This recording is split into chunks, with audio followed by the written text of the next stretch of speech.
नमस्ते साथियों। जैसा कि हमने लास्ट क्लासेस में कुछ बात की थी कि हम भाषा के बारे में और हिंदी भाषा जो है उसकी शिक्षण विधियों के बारे में आज से क्लासें शुरू करने जा रहे हैं। और आज की जो पहली क्लास है वो भाषा के बारे में है और भाषा किस तरीके से अपना रोल प्ले करती है प्राथमिक स्तर पर, माध्यमिक स्तर पर और उच्च माध्यमिक स्तर पर, उसके बारे में आज से हम जानेंगे और शिक्षण विधियों को हम डिटेल से पढ़ेंगे। संभवतः 20 से 25 क्लासें ये हो सकती है और ये थर्ड ग्रेड में आपकी जो रिट पात्रता परीक्षा है आगामी उसके बारे में, और जो सेकंड ग्रेड है उसमें और फर्स्ट ग्रेड है उसमें एक कक्षाएं लगती है। तो हम भाषा से आज शुरुआत करने जा रहे हैं। तो चलिए देखते हैं कि किस प्रकार से भाषा की जो बात है वो की जाती है। तो सबसे पहले हम बात करें तो भाषा शब्द भाष धातु से बना है और जिसका शाब्दिक अर्थ है भाषा या वाणी। क्या अर्थ है? भाषा या वाणी। आगे हम बात करेंगे क्या अर्थ है इसका। अभिव्यक्त करना और अर्थात वाचन ध्वनि संकेत की एक ऐसी व्यवस्था है जिसमें व्यक्ति परस्पर विचारों का विनिमय करते हैं। यानी कि भाषा उसे कहते हैं जिससे हम अपने विचारों की अभिव्यक्ति कर सकते हैं। विचारों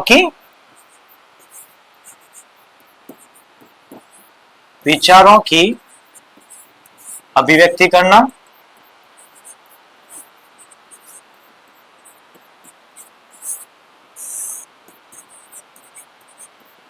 भाषा कहलाता है।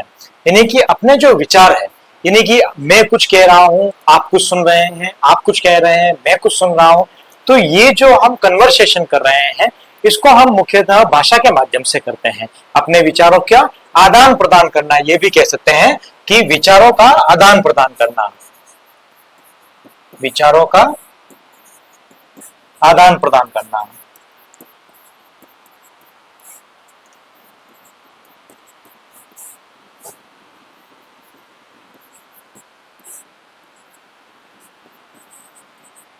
भाषा कहलाता है। तो ये है भाषा जिसमें हम एक दूसरे से बात करने के लिए काम लेते हैं। साथ में ही देखिए भाषा जो है वो कोई पर्टिकुलर, जैसे कि हम वार्तालाप कर रहे हैं तो उसके बारे में ये शब्द प्रयुक्त होता है। वही हम बात करें लिपि की, तो जैसे किसी न किसी भाषा की कोई ना कोई लिपि होती है। अब जैसे हिंदी भाषा की कौन सी है? तो देवनागरी लिपि। जो देवनागरी लिपि है वो किसकी है? हिंदी की। लेकिन जब बात यह आ जाती है कि उच्चारण की सबसे छोटी इकाई कौन सी है, कि भाई हम जो बोल रहे हैं उसकी सबसे छोटी इकाई कौन सी है, तो उच्चारण की सबसे छोटी इकाई है ध्वनि। ध्वनि। और लिखित पक्ष में सबसे छोटी इकाई कौन सी है? तो ये है वर्ण।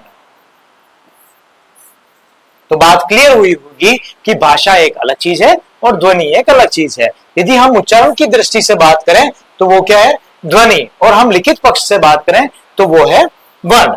चलिए बढ़ते हैं आगे। आपको नोट करना हो तो ये नोट कर लीजिए। हाँ, अब हम बात करेंगे कौशल के बारे में कि कौशल क्या होते हैं। जैसे कि हम जानते हैं LSRW, ठीक है? तो इस LSRW के बारे में हम बात करेंगे।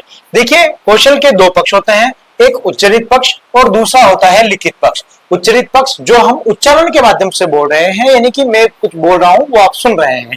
उसी के साथ में लिखित पक्ष क्या होता है कि मैं कुछ लिख रहा हूं, तो उसे कहते हैं लिखित पक्ष। अब उच्चारित पक्ष के भी हम दो भाग करते हैं। पहला है ग्रहण पक्ष, कि हम उच्चारण के बारे में ग्रहण क्या कर रहे हैं। दूसरा है अभिव्यक्त पक्ष, यानी कि हमने जो ग्रहण किया है उसको हम अभिव्यक्त करेंगे। तो ग्रहण पक्ष में सामान्यतः आप समझ ही गए होंगे कि सुनना, यानी कि कोई बोल रहा है, जैसे कि मैं बोल रहा हूं और आप क्या कर रहे हैं? सुन रहे हैं। तो आप क्या कर रहे हैं? ग्रहण कर रहे हैं किसी विषय वस्तु का। वही अब जब मैं आपको बोलूंगा और कुछ पूछूंगा कि भाई बताओ कौशल कितने प्रकार के होते हैं, तो आप कहेंगे कि कौशल 4 प्रकार के होते हैं। उसमें अब जैसे आपने क्या किया? ये बोला, यानी कि आपने वो ग्रहण किया और ग्रहण करने के बाद आप क्या कर रहे हैं? अभिव्यक्त कर रहे हैं।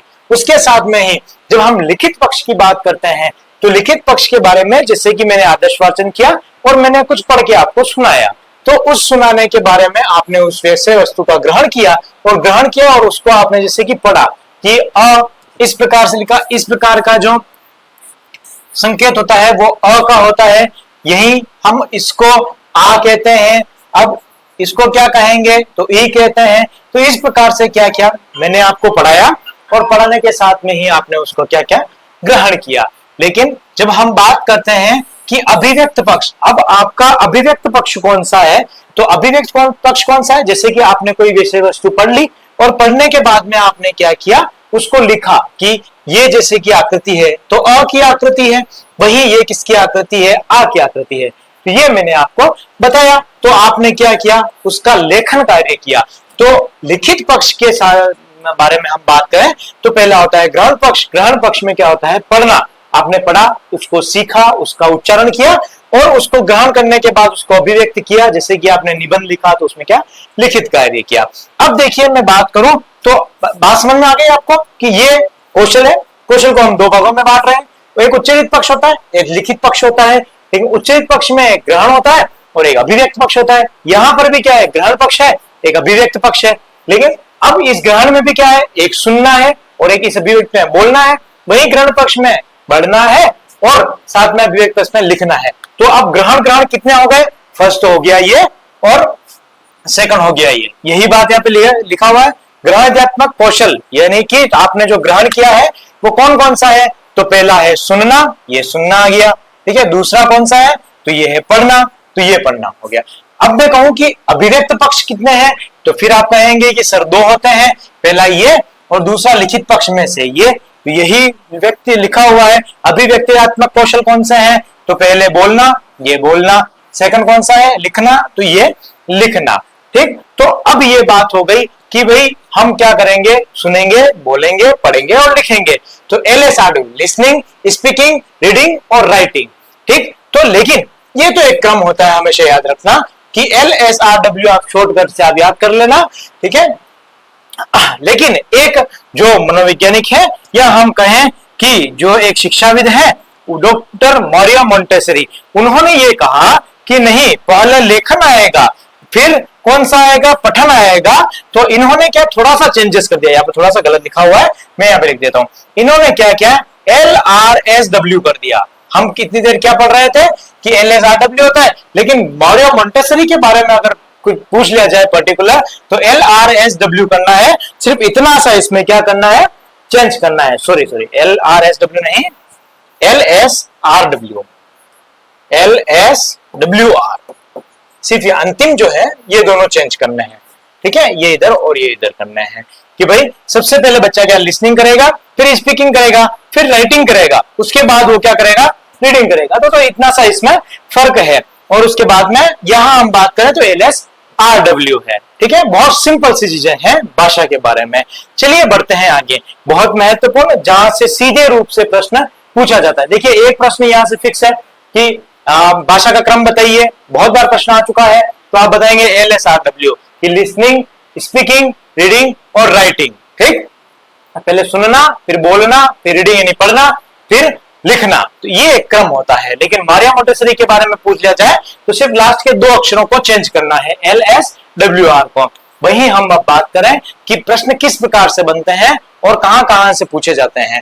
तो देखिए प्राथमिक स्तर पर भाषा शिक्षण के उद्देश्य, यदि आप पहली बार पढ़ रहे हैं तो प्राथमिक उद्देश्य, प्राथमिक स्तर कौन सा होता है, तो फर्स्ट टू फिफ्थ यानी कि पहली से पांचवी तक। अब देखिए एक एक विषय वस्तु को हम पढ़ते हैं कि छोटे छोटे वाक्य तथा अनुच्छेद बना सके, यानी कि जो बच्चे हैं वो पढ़ सकें कि जैसे राम घर जाता है, ये छोटे छोटे वाक्य बना रहे हैं। राम बाजार जाता है, राम घर जाता है, तो ऐसे छोटे छोटे, फिर ये सुनकर अर्थ ग्रहण कर सके। इसीलिए हम क्या करते हैं, प्राथमिक स्तर पर बार बार उच्चारण पर जोर देते हैं।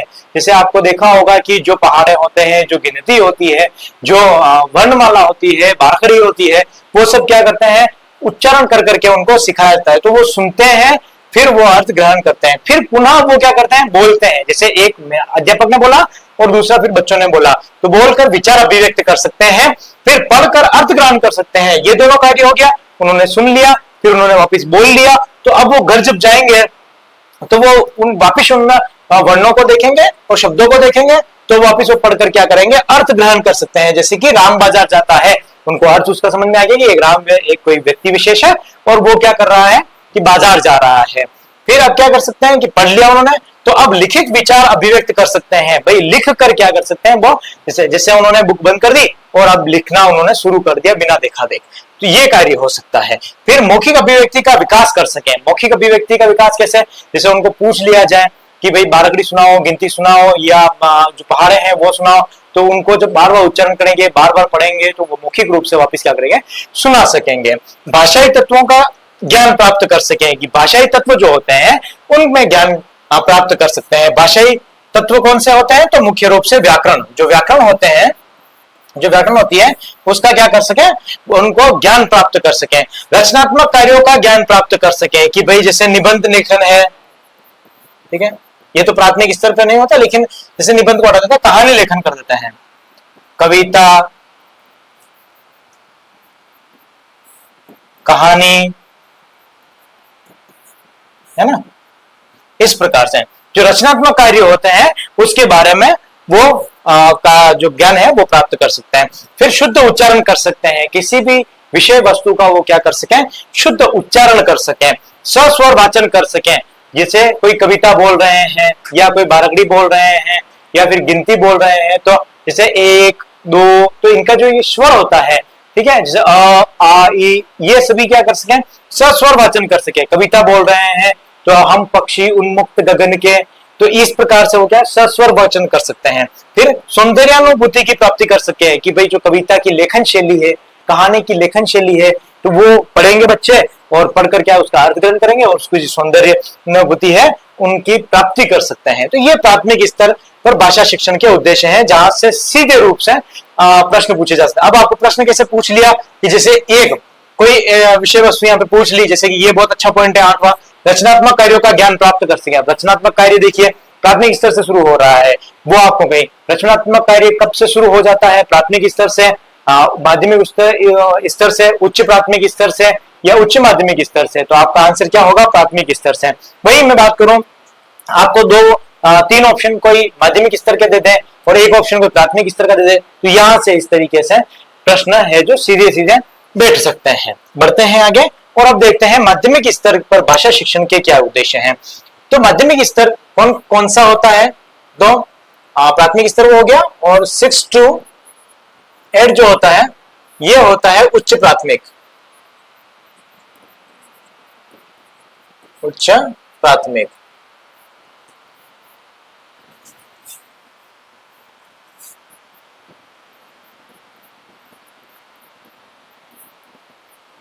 और जो 10th तक होता है वो होता है माध्यमिक, ठीक। तो माध्यमिक स्तर पर भाषा शिक्षण के क्या उद्देश्य होते हैं, तो सामान्य प्रवाह के साथ बोली भाषा को समझ सकें, कि भाई कहाँ उतार चढ़ाव हो रहा है, किस प्रकार से जो बुक है उसका उच्चारण हो सका है, पुस्तक का उच्चारण किस प्रकार कर रहे हैं, तो वो सामान्य जो प्रवाह होता है, किस तरीके से आपको रुकना पूर्ण विराम पर, अर्ध विराम पर, तो ये अल्प विराम पर, तो उस तरीके से आपको जो प्रवाह है उसकी समझ माध्यमिक स्तर पर आ जाती है। सस्वर वाचन तथा मौन वाचन कर सकें, कि सस्वर वाचन तो जैसे कविता है, तो जैसे दुर्योधन ये भी दे न सका, आशीष समाज का ले न सका, उल्टा हरि को बांधने चला, जो था असाध्य वो साधने चला, तो ये क्या है कि सस्वर वाचन हो रहे हैं। तो अब कहाँ उतार चढ़ाव हो रहा है वो भी नजर आता है, दुर्योधन वो भी दे न सका, आशीष समाज का ले न सका, तो ये क्या है, प्रवाह है। दूसरा सस्वर वाचन हो रहा है, साथ में अब मौन वाचन कर रहे हैं। जैसे आपको कोई भी बुक दे दी जाए तो आप लाइब्रेरी में क्या करते हैं, बिल्कुल चुपचाप बैठ के पढ़ते हैं, तो वो क्या कब से विकास हो जाता है, बहुत इंपॉर्टेंट, मौन वाचन का विकास कब से हो जाता है, तो माध्यमिक स्तर से मौन वाचन का विकास हो जाता है। शुद्ध उच्चारण करते हुए शुद्ध लिख सकें, कि भाई जो विषय वस्तु है, जो पाठ्यक्रम है, जो पाठ्य है, वो पढ़ रहा है, जो पाठ जो भी वो पढ़ रहा है बच्चा, तो उसमें क्या कर रहे हैं, वो शुद्ध तो पढ़ रहा है, लेकिन उसको ऑफिस लेखन भी उनका शुद्ध होना चाहिए। अपठित गद्यांश पढ़ सके तथा प्रश्नों के उत्तर दे सके, जैसे कि हमारे पेपर में अपठित गद्यांश आते हैं, तो उसी प्रकार से माध्यमिक अपठित गद्यांश कब से आ जाते हैं, तो ये आ जाते हैं माध्यमिक स्तर से, और अपठित गद्यांश बच्चा पढ़ सके और उसके साथ में ही प्रश्नों के जो है उत्तर दे सके, ये विकास माध्यमिक स्तर से हो जाता है। किसी भी साधारण विषय पर निबंध व पत्र लिख सकें, कि आपको दे दिया जाए निबंध कि आप माध्यमिक स्तर पर हैं, बताओ कि अभी दीपावली हुई है तो दीपावली पर निबंध लिखो, ठीक है, आतंकवाद पर निबंध लिखो, ठीक है, तो इस प्रकार से जो है वो निबंध, भाई गाय पे निबंध लिखो, गाय का मुद्दा अभी हाल फिलहाल बहुत ज्यादा चल रहा है, तो गाय पर निबंध लिखो। तो इस प्रकार से अब सामाजिक सुधार में जैसे कोई भी हो गया, बाल विवाह पर निबंध लिखो, ये थोड़ा सा स्टैंडर्ड बढ़ जाएगा लेकिन हाँ सामान्यतया लिख देते हैं। तो ये बाल विवाह वाले। अब पत्र लेखन है, तो पत्र आपके मित्र की शादी है,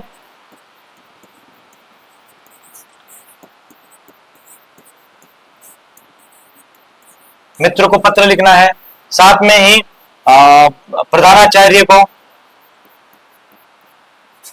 प्रधानाध्यापक होंगे यहाँ पे, तो प्रधानाचार्य 12 तक होंगे, तो प्रधानाध्यापक को जो है वो आप पत्र लिखो। तो इस तरीके से ये क्या कर सके, पत्र लिखने का जो कौशल है उनका विकास यहाँ पे हो सकता है, किसमें, माध्यमिक स्तर पर। नोट डाउन कर लीजिए।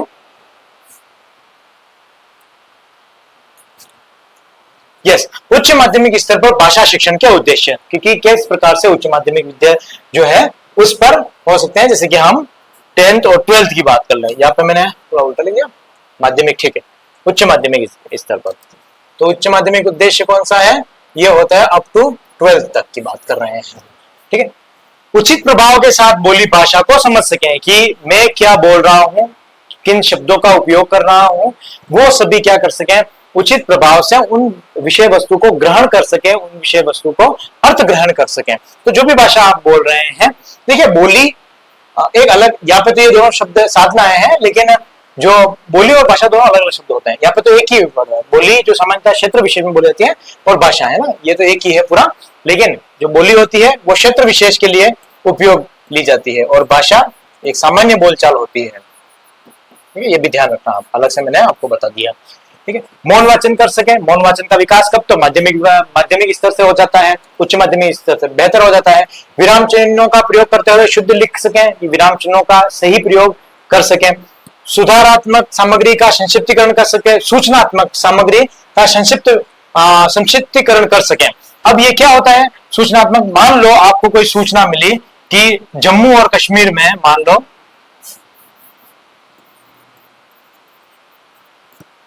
जम्मू कश्मीर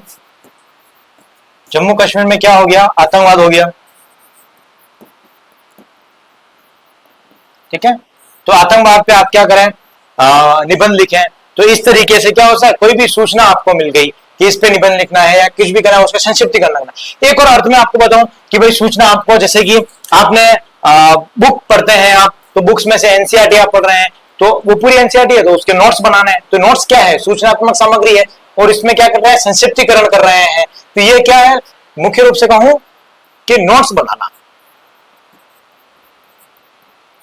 ठीक है। ये आप इस तरीके से यहाँ पे लिंक कर सकते हैं। तो नोट्स बनाने का जो भाव है कब से आ जाता है, उच्च माध्यमिक स्तर से इसका कौशल का विकास हो जाता है। किसी भी समसामयिक विषय, ये यहाँ पे बात कर रहा था कि किसी भी समसामयिक विषय पर निबंध तथा पत्र लिख सकेंगे। आप पत्र भी लिखना है समसामयिक विषय पर, जैसे कि आपकी अगर तबीयत खराब हो गई है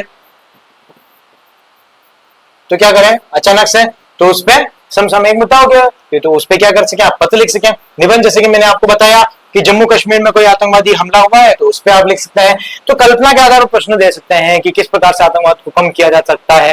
तो ये क्या है, उच्च माध्यमिक स्तर पर जो है शिक्षण के उद्देश्य हैं। ये तीनों थे प्राथमिक स्तर पर, माध्यमिक स्तर पर और उच्च माध्यमिक स्तर पर। अब एक प्रश्न आता है इंपोर्टेंट, और क्या है, मौखिक परीक्षा का उद्देश्य क्या है। मौखिक परीक्षा सामान्यतः हम 8वीं तक की जो कक्षाएं होती है उसमें हम मौखिक जो परीक्षा है वो लेते हैं। तो मौखिक परीक्षाओं का उद्देश्य क्या होता है, एक तो उनका क्या है, आत्मविश्वास चेक करना। तो आत्मविश्वास बढ़ाना, ठीक, कैसे, जैसे कि हम जैसे जैसे उनको बोलेंगे, पूछेंगे, तो उनका कॉन्फिडेंस लेवल कि हाँ ये आप सही बोल रहे हैं, आपने 7 का पढ़ा सही बोला है, 8 का पढ़ना सही बोला है। तो ये क्या है, मौखिक उच्चारण के माध्यम से उनका आत्मविश्वास डेवलप हो रहा है, कॉन्फिडेंस डेवलप होता है। जैसे जैसे इंटरव्यू देते हैं हम, वैसे वैसे कॉन्फिडेंस डेवलप होता है।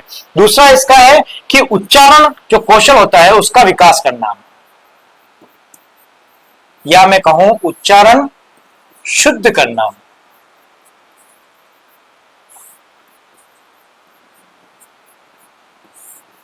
तो ये दोनों इसके क्या हो गए, उद्देश्य हो गए। पहला कौन सा हो गया, आत्मविश्वास, आत्मविश्वास बढ़ाना, और दूसरा कौन सा हो गया, उच्चारण शुद्ध करना। तो ये दो उद्देश्य मौखिक जो परीक्षा है उसके बारे में होती है। तो इस क्लास में हमने क्या देखा कि सबसे पहले हमने देखे हैं कि भाषा किसे कहते हैं। तो भाषा बास धातु से बनी हुई है और जिसका अर्थ क्या होता है, भाषा या वाणी और विचारों की अभिव्यक्ति करने के बारे में हम इसमें पढ़ते हैं, देखते हैं। जब विचार की अभिव्यक्ति करते हैं तो उसे भाषा कहा जाता है। अब उच्चारण की सबसे छोटी इकाई कौन सी है, तो हमने देखा कि ध्वनि जो होती है वो उच्चारण की सबसे छोटी इकाई होती है। वहीं लिखित पक्ष की सबसे छोटी इकाई कौन सी होती है, तो वर्ण जो होती है वो लिखित पक्ष की सबसे छोटी इकाई होती है। अब मैंने आपको बताया कौशल के बारे में, तो कौशल कितने होते हैं, तो कौशल होते हैं 4। कौन कौन से होते हैं, LSRW के बारे में हमने सीखा। उसके बाद में वापिस इन कौशलों को दो भागों में बांट देते हैं। तो कौन से, उच्चरित पक्ष और लिखित पक्ष। और उच्चरित पक्ष में वापिस ग्रहण पक्ष और अभिव्यक्त पक्ष। ग्रहण पक्ष में सुनना और इधर भी ग्रहण पक्ष में पढ़ना। तो ये दोनों कौन से हो गए, ग्रहणात्मक कौशल हो गए। और उसके बाद में अभिव्यक्तात्मक कौशल कौन कौन से हैं, तो पहला बोलना और दूसरा अभिव्यक्ति क्या कर रहे हैं, लिखने की। लेकिन डॉक्टर मोरिया मोंटेसरी क्या कहती है कि आप LSRW कह रहे हैं, उसकी जगह क्या कहें, LSWR, क्योंकि बच्चा लिखना पहले सीखता है फिर उसको रीडिंग करता है। तो ये बात हो गई थी। उसके बाद में हम प्राथमिक स्तर पर भाषा शिक्षण के उद्देश्य देखे और माध्यमिक स्तर और उच्च माध्यमिक स्तर पर हमने इसके भाषा शिक्षण के उद्देश्य देखे। और मैंने बताया कि मौखिक परीक्षा का उद्देश्य क्या होता है कि बच्चे में आत्मविश्वास का डेवलपमेंट करना और उसके साथ में ही जो उच्चारण कौशल है उसका विकास करना। नोट डाउन कर लीजिए। तो आई होप ये पहली क्लास थी, थोड़ी सी छोटी रखने की कोशिश की। तो ये आज का था सेशन। आप नए हैं इस चैनल पे तो जरूर सब्सक्राइब कीजिए, क्योंकि बेहतरीन कक्षाएं अब आती रहेगी। हिंदी शिक्षण की विधियां जो है वो मैं पूरी कराऊंगा। साथ ही राजस्थान अध्ययन जो 6 to 10th की जो बुक आती है उसके बारे में हम पूरा पढ़ेंगे शॉर्ट तरीके से, बहुत बेहतरीन तरीके से। राजस्थान हिस्ट्री, राजस्थान का जो जीके है बहुत सारा कंप्लीट कर लेंगे। और उसके बाद में मैं कुछ ऐसे वीडियो बनाऊंगा जिसमें आपको समरी मिल जाए, जैसे कि किले किले किस जगह हैं, छतरे छतरे किस जगह हैं, किससे संबंधित है, मंदिर कौन कौन से प्रमुख है, कौन कौन से मंदिर किस किस नदी के किनारे हैं, और कौन कौन सी नदी के किनारे कौन कौन से शहर बसे हुए हैं, ऐसे जो एग्जाम में डायरेक्ट पूछे जाते हैं। तो उसके बारे में हम आगामी जो कक्षाएं होगी उसके बारे में हम पढ़ेंगे। बहुत बेहतरीन क्लासें आने वाली है। इसकी जो पीपीटी है वो मैं टेलीग्राम चैनल पे भेज दूंगा। टेलीग्राम चैनल श्रीमाली सर नाम से ही है। यदि आप सर्च करते हैं वहां मिल जाता है तो अच्छी बात है, और नहीं मिलता है तो आप मेरे यूट्यूब के बायो में जाए, वहां पे आपको मिल जाएगा। यूट्यूब पे भी हमने ग्रुप बना रखा है, चैनल बना रखा है, वहां पे आप ज्वाइन कर सकते हैं। और यूट्यूब पे तो आपको सब्सक्राइब करना ही है क्योंकि इसके कोई पैसे नहीं लगते हैं। अच्छी क्लासें आने वाली है तो आप उसको जरूर ज्वाइन कीजिएगा। इंस्टाग्राम पे लीलेश श्रीमाली करके मेरा एक ही अकाउंट है, तो वहां पे आप ज्वाइन कर सकते हैं। ठीक है, बाकी सोशल मीडिया पे आप करें ना करें आपकी इच्छा, लेकिन हाँ टेलीग्राम और यूट्यूब से जरूर जुड़ जाए ताकि जो इन्फॉर्मेशन है वो भी आप तक साझा की जाए और पीपीटी में इसकी डाल दूंगा। आई होप आपको ये वीडियो पसंद आया होगा। इस वीडियो को ज्यादा से ज्यादा लोगों तक शेयर करने की कोशिश करें। मिलते हैं एक बेहतरीन और अगले वीडियो में, शानदार वीडियो में। तब तक के लिए धन्यवाद। स्वस्थ रहिए, अच्छे रहिए और पढ़ते रहिए।